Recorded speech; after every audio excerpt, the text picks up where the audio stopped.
Hey everybody, this is Meyer, and in this video what I want to do is show you guys the example of track controls in an overall project. This is actually a pretty big project that I'm working on. This is a remix for Marcus Schultz. It's not quite done, but I think it would be good for giving you guys an example.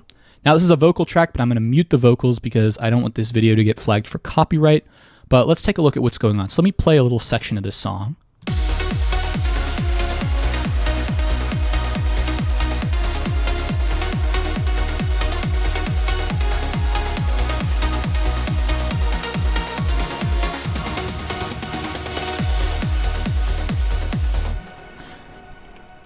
Okay, so you get the idea of what's going on. So one of the things I want to show you guys is what the difference between mute and solo is. So in this case, the most obvious example is taking this kick drum. So let's go ahead and say if I played it at this section, but I'll mute the kick drum for it, or I'll start playing it and then I'll mute the kick drum.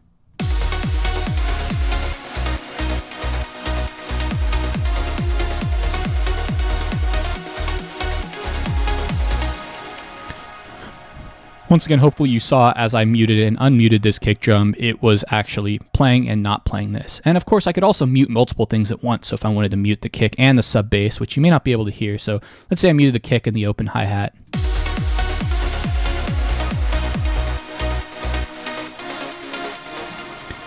And if you've muted multiple tracks, this big M here is the global mute, which will unmute everything that has been muted. Now I'm going to go back and mute these two tracks again because I don't want these playing overall, but that's what this big M does, is the global mute. Likewise, the solo button will actually solo individual things playing. So let's say I go over here to this piano in yellow and I can solo this and I'll solo it and then I'll play it and then solo it as you can hear it.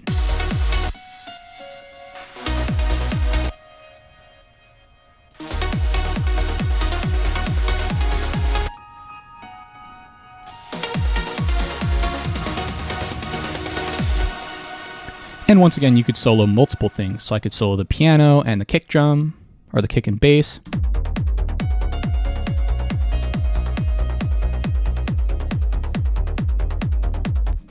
With this button being the global solo, which means it will unsolo everything that was previously soloed.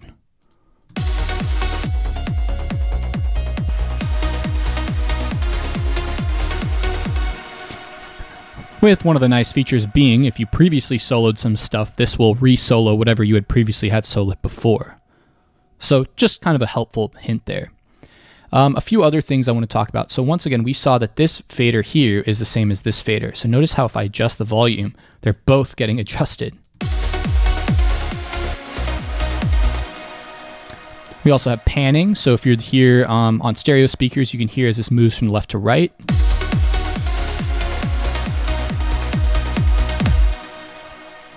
And as we saw before, all of these things that are added to the track are effects. These are insert effects. So this equalizer, for instance, and we'll talk more about this in the future, this is taking that audio, the kick drum audio, and passing it through this spectrum analyzer and what's basically a series of filters that are there to shape the sound. So I can take the high end out.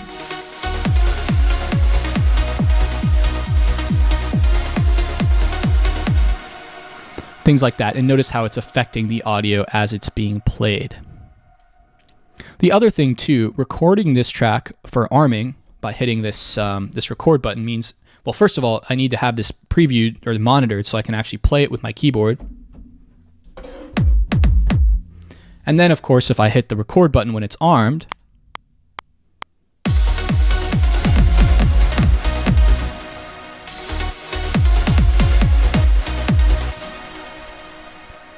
you can hear that that will actually record from it.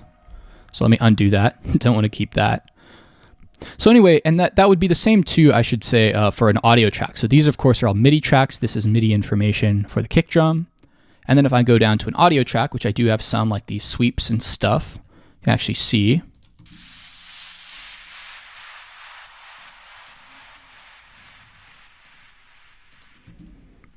Now, I'm not sure if this will actually work if I record it. In fact, let's say I go ahead and take this audio in. Check 1 2, check. Check 1 2, check.